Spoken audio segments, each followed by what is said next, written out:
Okay, the topic for today, summary and thematic preoccupation of OTHELLO by William Shakespeare.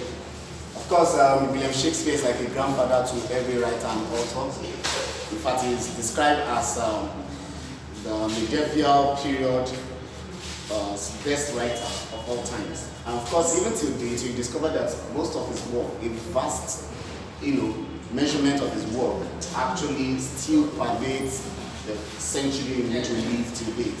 All right, so I'll try my best possible to give a background knowledge to this. It might not actually end in this class, and we'll have a complete part of it in the subsequent class. But of course, it is important to have a background knowledge to every of the literary texts you have. For instance, if it's a poem, you need a knowledge of the background of the author, you need a very detailed understanding of the title, and of course, the theme itself has registered in the text. Very important. So, let's start with the background to the story.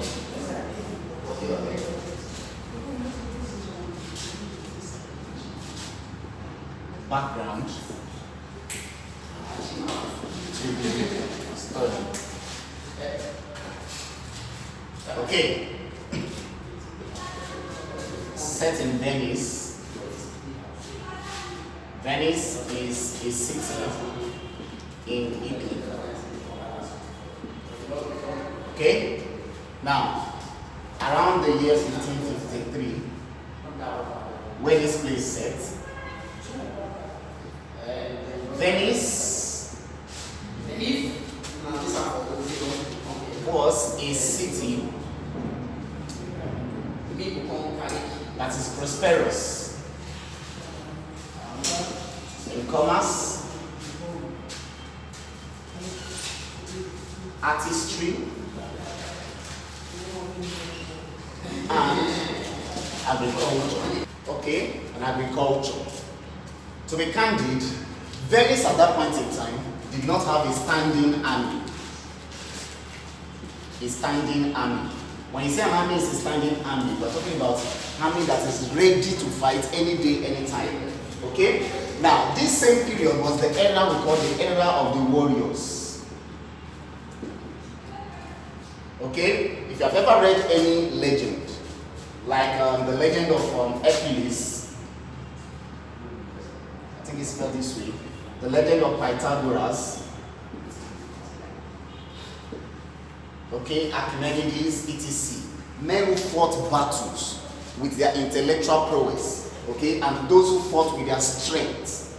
That was the era where we had warriors, okay. But Venice did not have any notable warrior, and so there was the search for one who will lead the Venetian soldiers to battle. And of course, emissaries were sent. Emissaries. An emissary is an officer or messenger of the king's court. He is to go around and carry out messengerial duties on behalf of the king. They were sent across the eastern, western, and southern poles of the earth. And of course, a particular name rang the bell, and that is who? Othello. Now, Othello does not originally come from Venice. Othello is an Arabian. He's an Arabian. At the time, the Arabians were very vast in wars of expansion. Taking lands from natives and converting it to theirs. Okay, so we have those we call the Turks, Turks. They were also a formidable force at this era when it comes to battle. Both on the sea and on the land, they were simply invincible. And so, the Turks had in their army Othello. Othello was a mercenary, okay? When you say someone is a mercenary, that is, they fight battles for people in exchange for money. They train their own soldiers. They're usually not many in number. If you have watched the movie 300, the 300, Rise of an Empire, yes, that's an example. Okay, so people like that, they go to battle for you, they fight and defeat your enemy. And so Othello happens to be the leader of a strong army. So Othello was sought and was brought to Venice, He fought several wars for Venetians, and of course, his name were in the lips of singers and ladies. And of course, he enjoyed Venice and decided to settle in Venice. Upon making this known, his intention to settle, the Venetians loved him greatly, and of course, they made him a settler. They gave him a place of his own, and he had everything he wanted at his disposal. And that explains how Othello came into what? Into Venice. Okay? Now, if you go ahead and you see, you discover that Othello, the book itself, when you look at the back cover, you will see someone looking black. Despite the fact that there are white people in Turkey, Othello is a black man, is an Arab. Okay? So, in the white community, a soldier who is strong lives in the Venetian society. And so, this story you're about to read or to learn about is the story of a Venetian warlord who was deceived to believe that the woman he loves, that the woman he loves the most is infidelis, to the point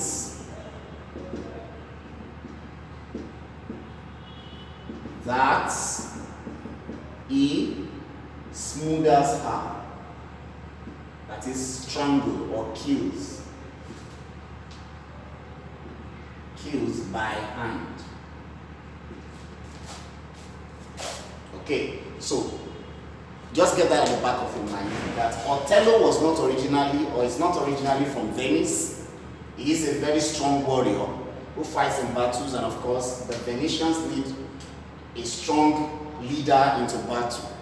And his emissaries were sent to obtain the services of Othello. Upon satisfactory service rendered, he was asked to remain in Venice, and that is how he finds himself in Venice. All right. Now, this story will not be complete if I do not mention certain names. Okay. In his circle of neighbors, people whom he lives around, okay, we have the senator, a first-class senator of the Venetian court. His name is Rabanshi. Okay? Apart from this senator, the senator has a wife whose name is unmentioned, but a daughter whose name is mentioned. And the daughter's name is Desdemona.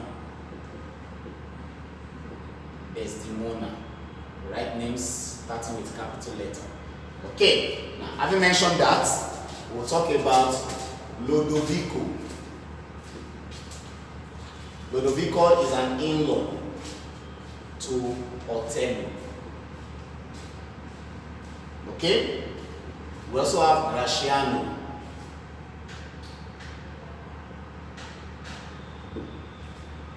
Kingsman. Okay? Then we have who we call Michael Cascio. His role is very important in this story. He's an inexperienced soldier. An inexperienced soldier who is made a lieutenant. Okay? Then we'll talk about Iago. Iago is the right-hand man of Othello. The wife of Iago bears the name Emilia. Okay? Now, having stated this, it is imperative also to mention the roles that they played. To mention the roles that they played. Okay? We have Montano. He is the Duke of Cyprus. Sorry, governor of Cyprus. Okay? Then we have Bianca,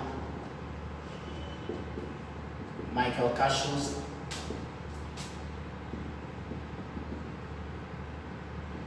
mistress.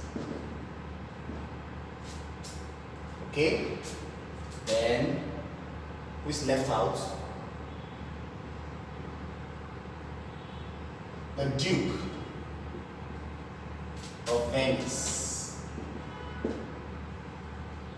Okay, now we still have not talked Roderigo. Is shy or cowardly or timid lover. Or we can say he's an admirer of Desdemona. Okay, I think that's about it, the names to mention. Now, don't forget that Othello is now a citizen. He now stays in Venice. Now, but the truth of the matter is that he will have to interact with people. If I'm going to be very, very dramatic with this story, that's the best way you enjoy it. I'll tell you like a story as though I were there. Okay? Now, Othello lives in that neighborhood where Brabantio's daughter, Desdemona, normally passes, she goes and comes, a beautiful looking lady. And of course, you know how blacks love chocolate. Okay? Desdemona is like chocolate. And so, Othello had always seen Desdemona, but his mind really was not there. He just knew that she's beautiful. Okay? Now, long story short, Othello will fall in love with Desdemona. Desdemona also will fall in love. And of course, they will both get married. And that's how the story starts. The story of Othello starts in the streets of Venice. It was a night. The night was the night of their marriage. The marriage between Desdemona and Othello. Funnily enough, nobody knew about this wedding. It was a secret wedding. They are going to have the wedding because in Venice, there is no Venetian father that would give his daughter out in marriage to a black person. There was a racist cursor in that particular community. Though Othello was a successful fighter, warlord, people love him, but it is the culture of the Venetians not to give their white daughters into the hands of a black person. Not to speak of being a warlord. They always want their daughters to marry traders, okay, and not politicians nor warlords. And so, Desdemona was in love, Othello is in love, and of course they both plan to have the wedding secretly. Now the news broke out. How did it break out? Through Roderigo. Roderigo is seen on the street together with a guy we call Iago. This Iago is the second in command in the army of Othello. Othello is number 1, Iago is number 2, second in command. This second in command has been collecting money from Roderigo, who is a shy lover. He could not approach Desdemona, so from a distance he feels that his money and his looks will attract Desdemona. But Desdemona is after strength and masculinity, strength and confidence.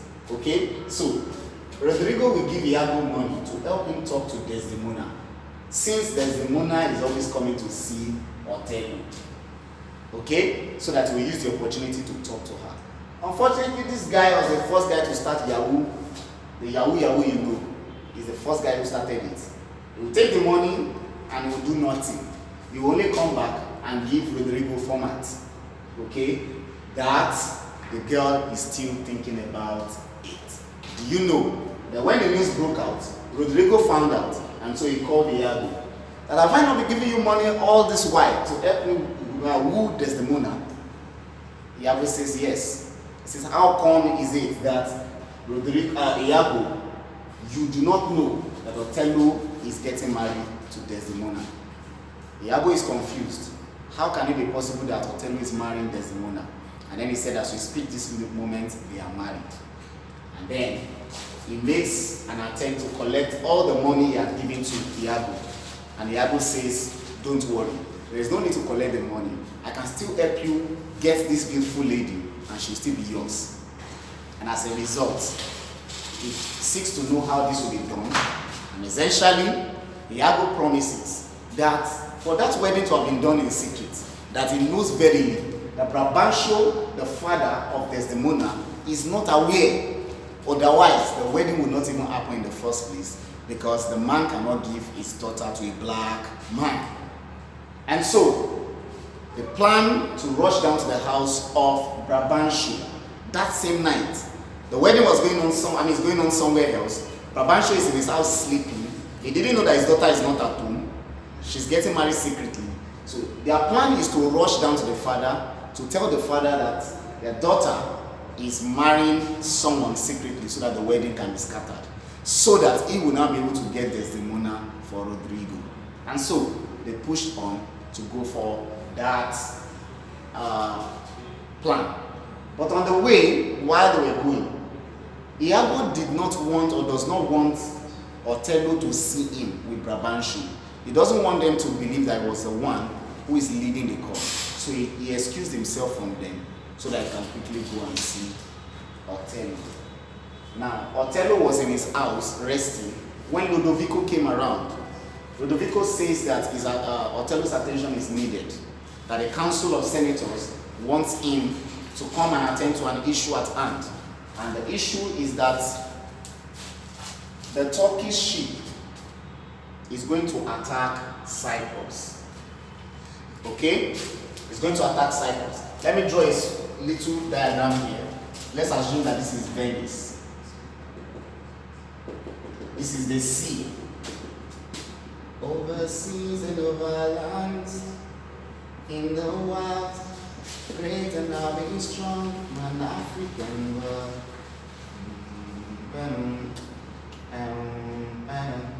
This is Turkey. Turkey. Now, this Turkey is a country, not a bird. Turkey. This is Cyprus. Cyprus, the country. This is Venice, is a city in Italy. Okay? Now, Venice fought Cyprus in battle. Venice won or defeated Cyprus. So Venice converted Cyprus to his own property. So Venice was in charge of Cyprus. But Cyprus is close to Turkey. Now Turkey loves war of expansion. They like to claim someone's territory and make it their own. So they were riding their boats and ship, warship, in order to go and attack Cyprus. Then the news, there's someone who's on the hill somewhere here who always watches to see what is going on. He quickly followed another route to rush to Venice to let them know that the Turkish ship are already trying to attack Cyprus, so that Venice can send soldiers through this sea to come and block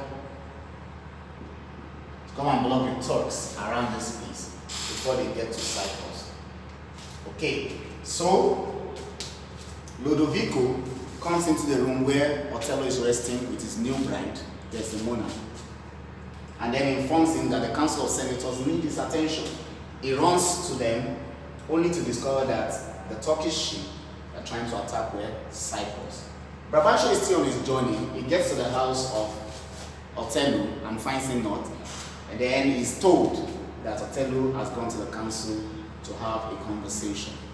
Happy as a lark, Brabantio decides to trace him to that council because he also is a senator and he believes that importantly, his case will be treated at that council of senators. And so when he gets there, he interrupts the meeting, says that Othello has done something quite unimaginable. And then he accuses Othello of snatching or taking his daughter from him by bewitching her, by using black magic or witchcraft. Having accused Othello in the presence of all and sundry, the Council of Senators headed by the Duke, decides to give fair hearing because the system operated a democratic plan or party. And so Othello was allowed the floor to speak. And then he speaks saying that he did not woo or take Desdemona by black magic of any form. Rather, it is the sweet stories of his war and adventure that he tells Brabantio in his courtroom that Desdemona, his daughter, listens to and makes her fall in love with him. And when he sees that she loves him truly, he decides to wed her. And so Brabantio is angry and cries foul, mudslinging, saying that Othello is indeed mischievous. In the long run, the Council of Senators asks Othello and Brabantio to invite Desdemona to clear the air. Desdemona comes in, looks at the father, looks at Othello, and goes to Othello to hug him. And then she declares her loyalty to everyone sitting, and including the father, that she is now loyal to Othello. In the next class, I'm going to complete that and tell you what happens at the battle and with the love.